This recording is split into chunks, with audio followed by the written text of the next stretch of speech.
AFTERBUZZ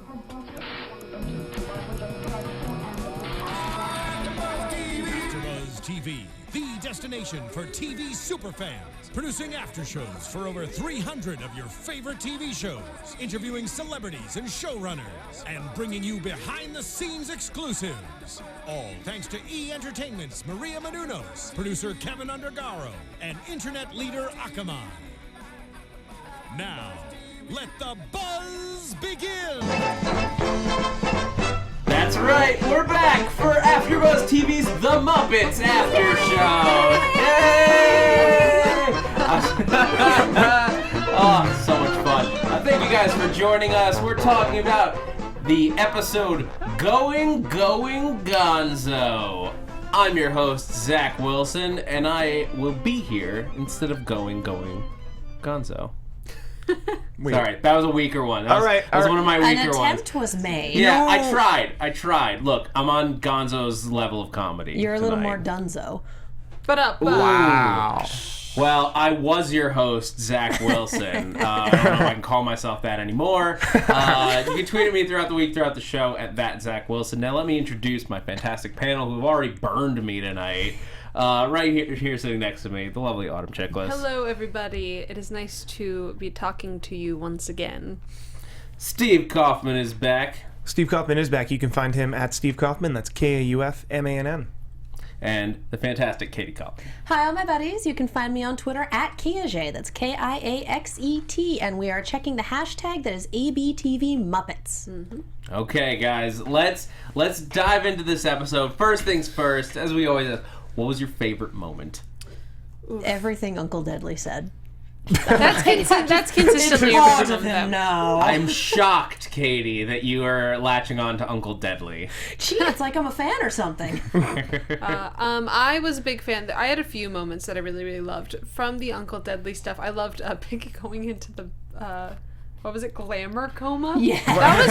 That was particularly dark for the show, but I personally really appreciate it. Did you see her underbite? Oh, that was awesome. Shooting out during that. Okay, my favorite moment, though, I have to be honest, was David Grohl having a... That was awesome. Drum battle. Yes. Yes. That was unreal with Monster. That like was so good. just the idea of Animal. like the two of them drum battling. Oh, yeah. Like so, you know, somebody was like, "What if we got Dave Grohl and he drum battled Animal?" And they're like, Yeah. "No way, we're gonna be able to pull that off." Well, they had him in the Jason Segel movie, so it wouldn't be as impossible. Okay. It's still out there. So then I revised my statement to say, you know, when they shot that movie, they were like, "We should have him battle Animal." A little bit.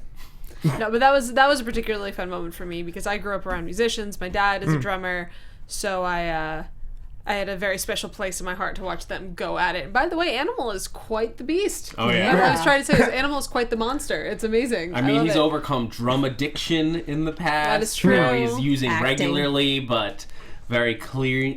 He's doing responsible with his drumming. I don't know. After Well, tonight, hadn't we that determined was... that was acting? Because that was in the movie. Keep moving. Either or. Every show needs a canon control. lawyer. And what was your favorite moment? I forget the IT guy's name, but that Chip. Chip who wants to tap dance across the country. And I had was 3 expecting lessons. the punchline of that to be, I don't have a dream, I'm IT. Just like, ow. Ouch. No, he will tap dance to make America smile again. Well, see, and I work IT, so that's why I was expecting that punchline, because them's the jokes. See, I feel like Chip would start tap dancing and everyone would just be like, "Oh, this is so amazing." And then he would stop and blink and then everyone's smiles would disappear. And he'd just be like, "What is wrong with that man's face?" Oh, that's Why are his hilarious. pupils blinking? I know, it's so so strange. That's- disconcerting. That Has he seen and a the doctor? way he bites his lip is just like... But he has a dream, and that is to be a tap dancer, even though he's only had 3 lessons, which I personally appreciated. What were the other dreams? That was his dream. Bobo wanted to be a Chicago bear. Chicago Bear. Just to Like, I live didn't in know you Chicago. I love the misconception of everything Bobo says would be some kind of misconception, where it's like, "Oh, I didn't know you played football," and it's like, "No, I just wanted to live in Chicago." Great food, great people, no body image pressure. That was a nice little zing as well. I haven't been to Chicago. Is it like that? There's no body image? My one of my best friends lives in Chicago, and she claims that there is much less pressure. We live in Los Angeles, though, so it's a very skewed. That's a very skewed perspective. Well, it's easier we live in when LA. Everywhere else is less body image pressure. Exactly. Yeah. It's also just easier when 90% of the year you're wearing a winter coat. That too. It's true. you don't know what's under there anyway, so you just assume. Yeah. There's a How I Met Your Mother reference there that I'm like, it's like on the edge there. Vern C in the chat saying, I'm studying IT, and Chip is like everyone in my class. Oh, man. Do they all, like, with their pupils? Is that like an idea? Yeah, they should go see a doctor if their pupils are blinking. Vern, if their pupils are blinking, tell them to see a doctor. Otherwise, carry on. It's come up a couple times in the chat, but give me all that Muppet money. Yes. The Looper reference. That was excellent. I was howling when that happened. Let's talk about Joseph Gordon-Levitt now, because as we bring it up. Autumn, I think you're gonna swoon. I am swooning already. You've missed the boat on that. I was swooning the entire time. I love him very much, and I think he's freaking hilarious and wonderful. And I was so happy to see him run away with all that Muppet money because Somebody barred the door. He totally played them, and I loved it, especially because. I don't know. I just thought it was that was a very interesting plot line that they were going to I was wondering where they were going to go with that. Like, were they just going to continually take money from them, or were they going to play him up as like kind of the idiot who doesn't know how to play poker? That was my initial instinct. I'm like, come on. I figured when they introduced it, he was gonna fleece them. Yeah. As soon as he's like, I'd love to learn how to play poker. Like, what? Are you kidding? You've never played ever? All right. He left a bunch of his chips on the table when he ran away. Like he raked in the pot and then just took a bunch of the chips. Yeah, but they were like falling out of his pan. Yeah, like it wasn't. He was sitting next to Big Mean Carl. He ran away. Well, I'll just point out he ran away with chips from a friend's poker table. It's not Vegas. The chips are not valuable. Yeah. I know, that's true. But it was fun. He was fun. What do you guys think of Joseph Gordon-Levitt's singing voice? Yes. Oh my goodness. Awesome as always. Yes. Does he sing a lot? He sings a lot.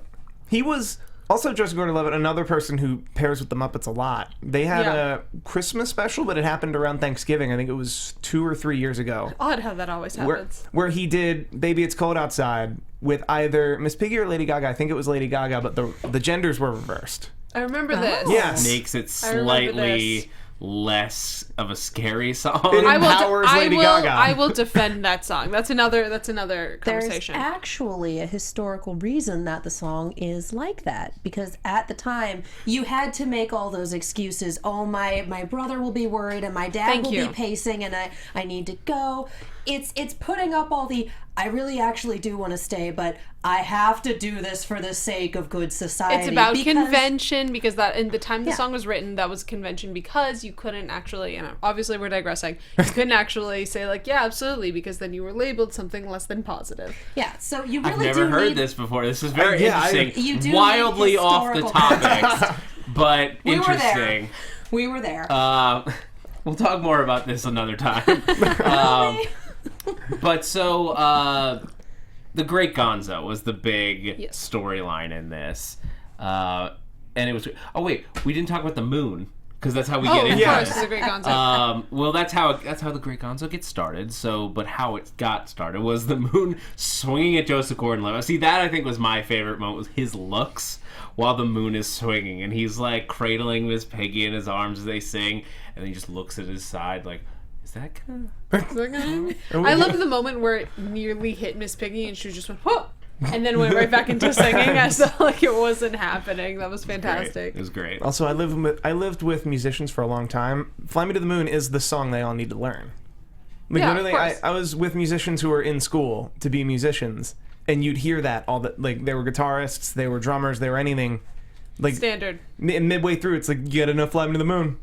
So I know that song very well.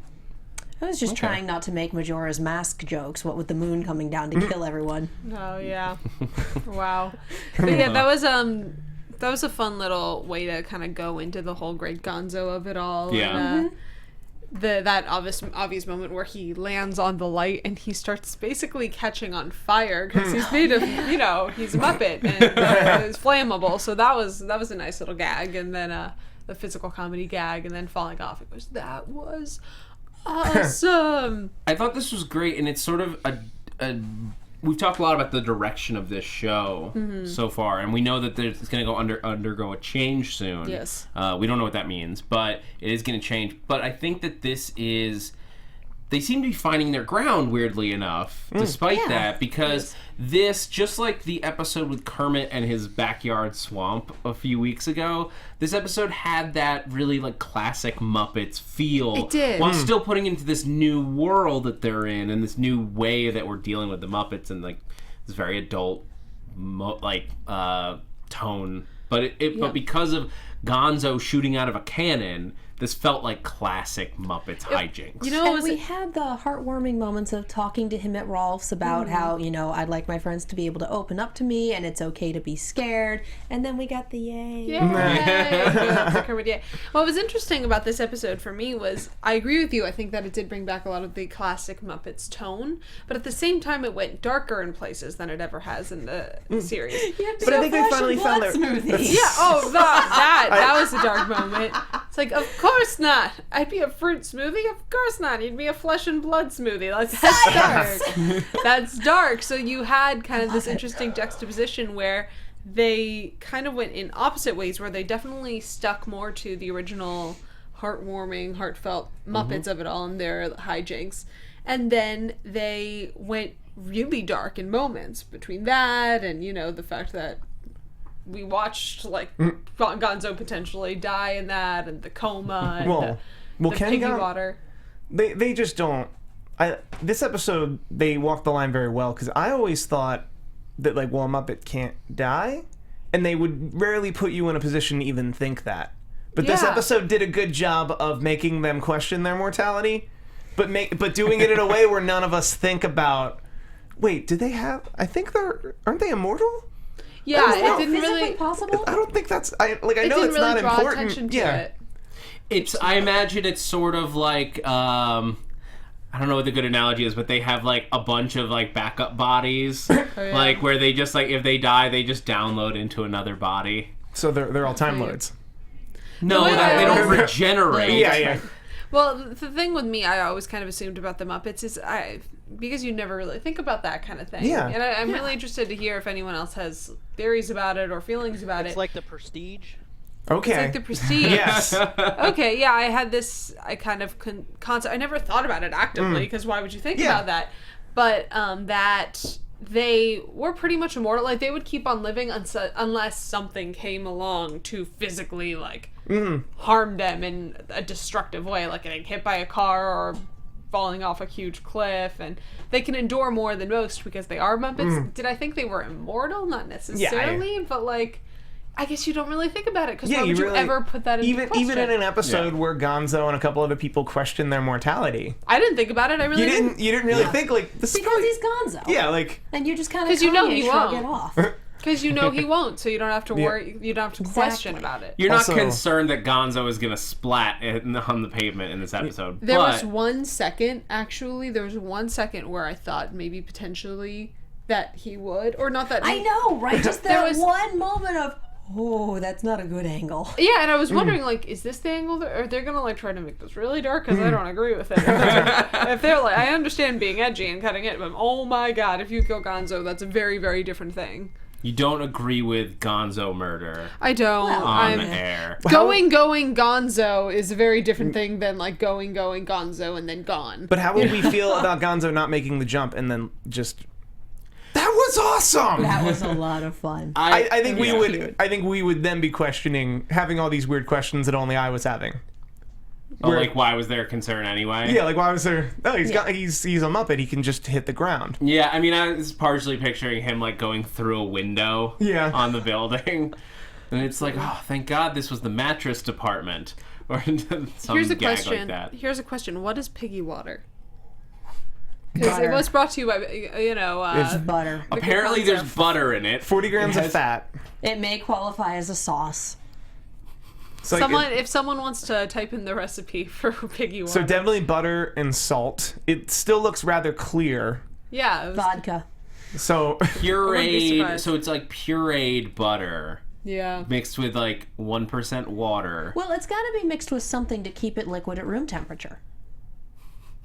Yeah. So anyway, maybe it just has to be served warm. Anyway, it was a funny little gag. I love what's funny is how like the little darts they kind of throw at Hollywood life and like a sitcom life, and there were a few of those between the electric shock treatment to shock the muscles into place and all that. I would totally buy that if someone told me that was real. Oh, I'm sure. Is it? Can someone check if that's real? Because I would not be. She looked like the Hellraiser. Yeah, but it's about what she looks after that. You have to look past that.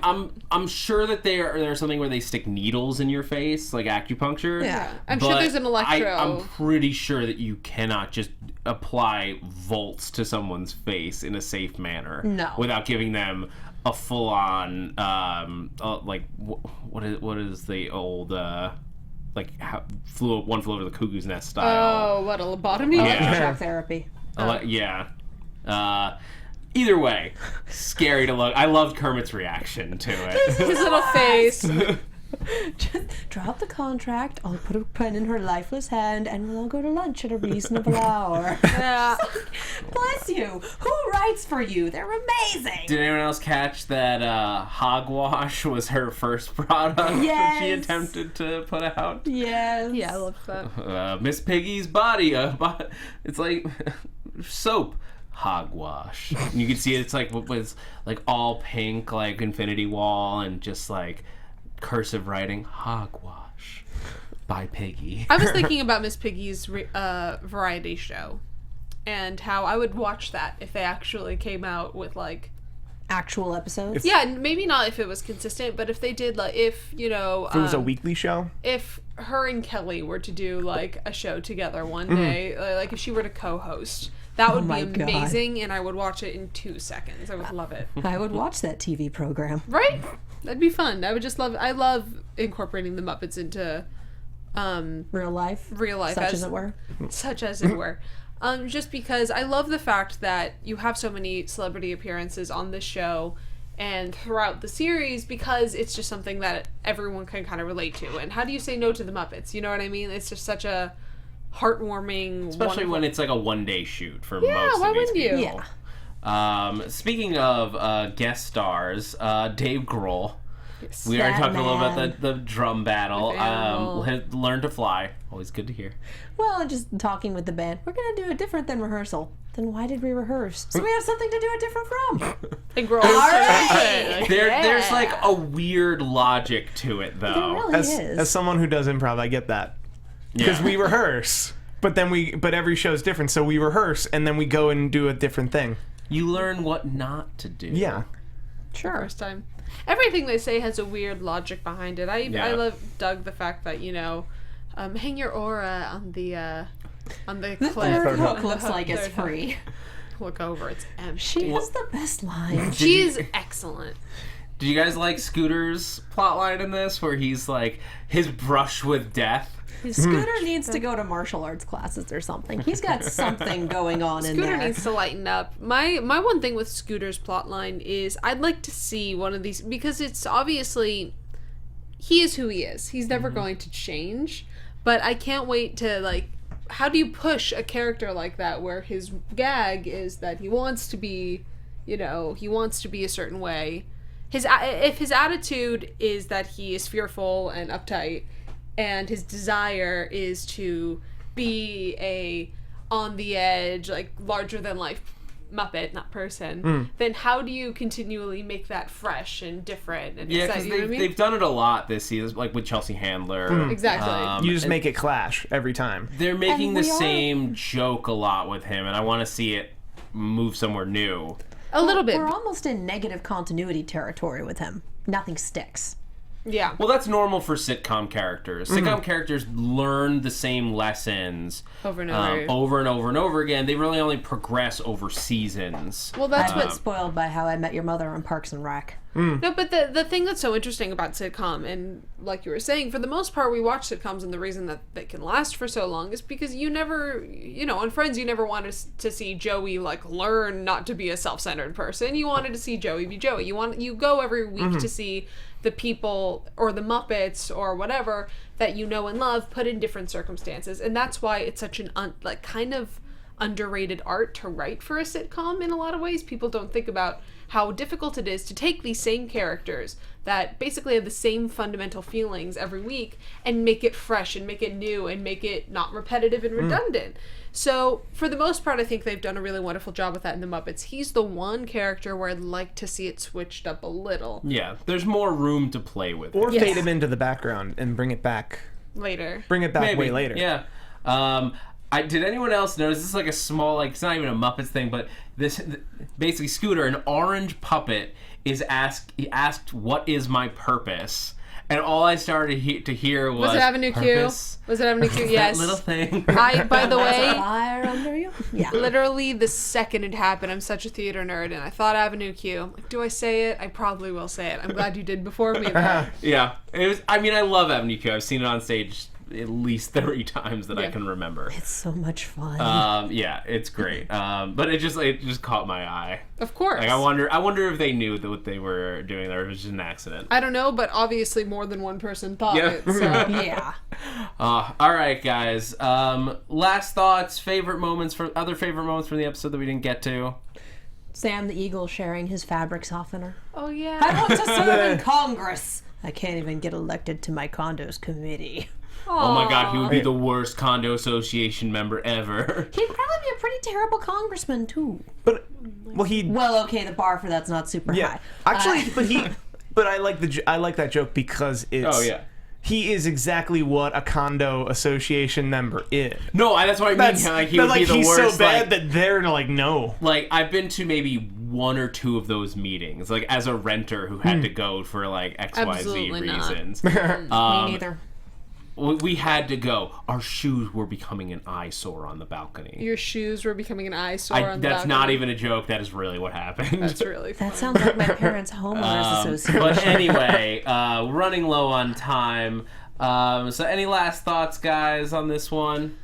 I guess my last thought, to reiterate what we were talking about earlier about the direction they're going in. Because I feel like the last two episodes they've started returning to that original Muppets feel, and at the same time, really, when they stick you with the more adult themes, they really do it kind of hard, which I appreciate. I do love the fact that they are putting a little more of the charm that the Muppets have in the first few episodes, in the first few weeks. It makes the contrast stand out more without making it feel out of balance. Exactly. So I'm really interested to see what they do now that they're creatively changing it up, and if it's going to go more in the original Muppets direction. Because originally I thought they were going to try to stray away from that and push it more towards the adult themes. But if it's going in this direction, it looks like they're kind of making it a little more family oriented, which is interesting. Hashtag flesh and blood smoothie. See, I'm lying. See, I think this episode had just the right balance. Yeah, I agree. It was still it had those moments of darkness where you're getting into some of those corners of like, oh my God, can the Muppets do that? Can they make a joke about flesh and blood? Hashtag flesh and blood smoothie. But they still had that sweet moment of Kermit and Gonzo yelling about like how proud he is, like across a building. Yay! Yay! And as we yay, I think that's gonna do it for us here at AfterBuzz TV's Muppets After Show. Thank you guys for joining us this week. We'll be back again next week on December 8th for the last episode of this year. Entitled Single All the Way. Yeah. Starring Mindy Kaling and Echo Smith, the band. Single all the way. Exciting. Yes. Ooh. Single bells, single bells. We don't normally do predictions for this show, but that's loaded. Kermit, come it's on. A loaded title. Kermit, come on. I'm sure it's going to have to do with Piggy. Hashtag Team Piggy. Hashtag Team Piggy forever. No. Are we going to start the ship wars again? But How's that going to happen? But be sure to tune in Are you gonna be next our week buffer? because it's going to be It's the last one before the long hiatus as the show undergoes retooling before the last 6 of the season. So join us again next week. Until then, Katie Cullen, where can everyone find you? You can find me on Twitter, Tumblr, and Instagram at Kiaxet. That's Kiaxet. I'm also on Snapchat at Kia Prime. I'm also on so many of the shows, including The Flash tonight. I'm going to guest for the first half of the crossover, and Arrow tomorrow night for the second half. Blind Spot is also tomorrow night at a special time, 7 p.m. You guys can find me on Twitter at Steve Kaufmann. That is Kaufmann. I do a lot of shows here at AfterBuzz TV, and I tweet about them regularly. I am Autumn Chiklis. You can find me on Twitter and Instagram at Autumn Chiklis. I love hearing from you guys, so send me a tweet. Yeah, I love getting your guys' tweets. It's always fun, especially the Muppets fans. Yeah. They always got something fun to say. You guys can find me on Twitter, Instagram, all the places at that Zach Wilson, ThatZachWilson, and also here at AfterBuzz, whole bunch of shows. Agents of S.H.I.E.L.D. mid-season finale later tonight. I'm so excited. And Jessica Jones, we're recapping 5 and 6 tomorrow. Some exciting stuff coming on that episode. Be sure to tune in soon. I'm Zach Wilson, and thanks for geeking out with us. From executive producers Maria Menounos, Kevin Undergaro, Phil Svitek, and the entire AfterBuzz TV staff, we would like to thank you for listening to the AfterBuzz TV network. To watch or listen to other after shows and post comments or questions, be sure to visit AfterBuzzTV.com. I'm Sir Richard Wentworth, and this has been a presentation of AfterBuzz TV. Buzz you later. The views expressed herein are those of the hosts only and do not necessarily reflect the views of AfterBuzz TV or its owners or principals.